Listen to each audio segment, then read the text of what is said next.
गुरु माँ गणी न्यारी का 105 से सुप्रकाशमती माता जी की जय। सम्यक ज्ञान चरित्र लक्षण धरा, दग्धाष्ट कर्मे धना, भूतानागत वर्तमान समये, तेभ्यो जिनेभ्यो नमः, तेभ्यो जिनेभ्यो नमः, तेभ्यो जिनेभ्यो नमः। जय बोलो 1008 से कामधेनु शांतिनाथ भगवान की जय। जय बोलो 1008 से वासुपूज्य भगवान की जय। जय बोलो चारित्र चक्रवर्ती आचार्य 108 से शांति सागर जी महाराज की जय। जय बोलो समाधि सम्राट आचार्य 108 से अभिनंदन सागर जी महाराज की जय। जय बोलो गुरु माँ गणी न्यारी का 105 से सुप्रकाशमती माता जी की जय।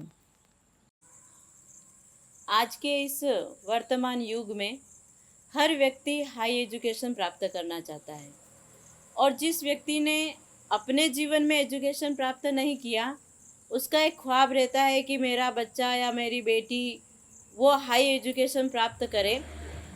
और अगर मुख्य रूप से देखा जाए तो उस एजुकेशन प्राप्त कराने के पीछे उनका मुख्य लक्ष्य एक होता है कि बच्चा हाई एजुकेशन प्राप्त करेगा, हाई एजुकेटेड बनेगा, तो उसके पीछे उनका एक ही मात्र लक्ष्य होता है कि जॉब अच्छी मिलेगी, पे स्केल अच्छा होगा।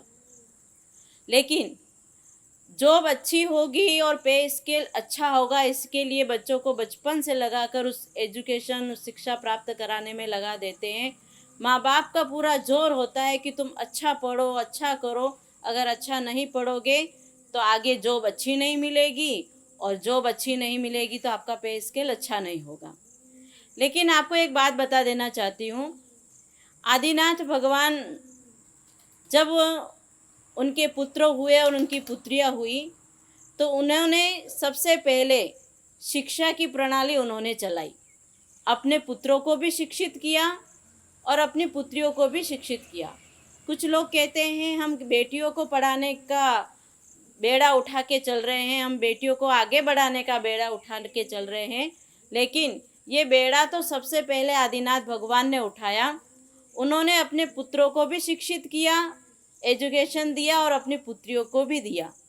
लेकिन यहाँ सवाल ये है कि हम तो चाहते हैं कि हमारे बेटा पढ़े, हमारी बेटी पढ़े तो उनकी जॉब अच्छी हो और उनका पे स्केल अच्छा हो, लेकिन आदिनाथ भगवान का ये लक्ष्य नहीं था, क्योंकि उनको अच्छी जॉब की भी ज़रूरत नहीं थी और पे स्केल की भी ज़रूरत नहीं थी, क्योंकि उनके पास इतना बहुत कुछ था कि उनको इन सब की आवश्यकता नहीं थी।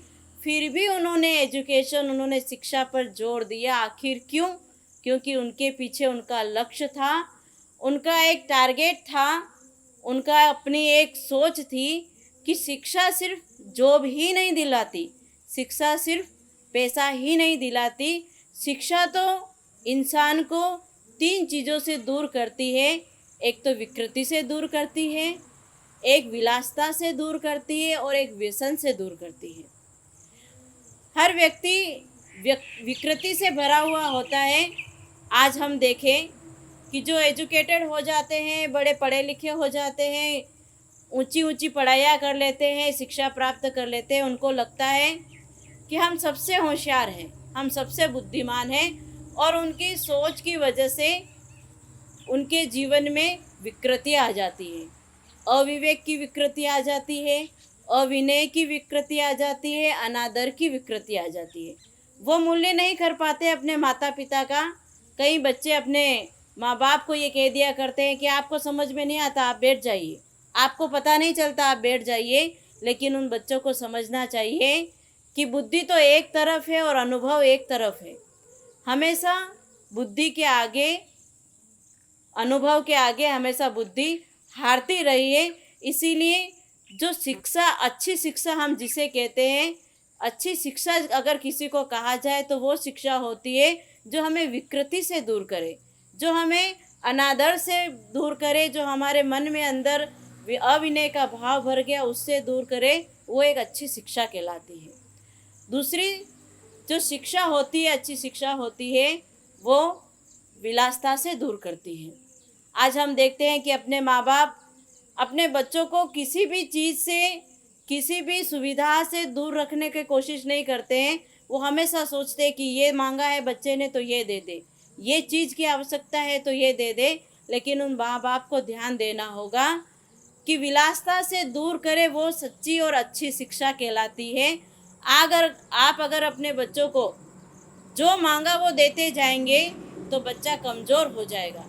फिर उसके जीवन में कभी ऐसी समस्या आई, कभी ऐसी परिस्थिति आई कि उसने जो चाहा वो नहीं मिला, तो फिर आजकल अपन देख ही रहे हैं कि छोटी छोटी उम्र में बच्चे सुसाइड करने की सोच लेते हैं, आत्महत्या करने की सोच लेते हैं। अच्छी और सच्ची शिक्षा तो वो होती है जो विलासिता से दूर करते हैं। हम पुराने ज़माने में देखते हैं कि बच्चों को पढ़ने के लिए गुरुकुल में रखा जाता था और वहाँ कोई प्रकार की सुविधाएं उन्हें नहीं दी जाती थी। और हमारी गुरु माँ गणिन्यारिका सुप्रकाशमती माता जी भी यही कहते हैं कि जो शिक्षा संघर्ष के साथ प्राप्त की जाती है वही शिक्षा जीवन को ऊंचाई तक ले जाती है। इसीलिए अच्छी और सच्ची शिक्षा वो होती है जो विलासिता से दूर करती है। और तीसरे नंबर पर जो शिक्षा अच्छी, वो शिक्षा ही अच्छी होती है जो व्यसन से दूर करती है। और व्यसन का मतलब सिर्फ गुटखा, तंबाकू, बीड़ी, सिगरेट पीना ही नहीं होता है। जितने भी बुरी हैबिट से हैं, आज हमारे बच्चे क्लब में जाने लग गए हैं, रात रात भर तक जगने लग गए हैं, ये सारे भी व्यसन ही कहलाते हैं, बुरी आदतें ही कहलाती हैं। इसीलिए अगर हम चाहते हैं कि हम वेल एजुकेटेड बने तो हमारे जीवन में एजुकेशन के साथ ये 3 विकृतियाँ दूर होनी चाहिए। विकृति दूर होनी चाहिए, विलासिता दूर होनी चाहिए और व्यसन से हम दूर हो जाए तो ये समझ लेना कि हमारी शिक्षा, हमारा एजुकेशन बहुत अच्छा है और बहुत सच्चा है। जय बोलो गुरु माँ गणिन्यारिका सुप्रकाशमती माता जी की जय।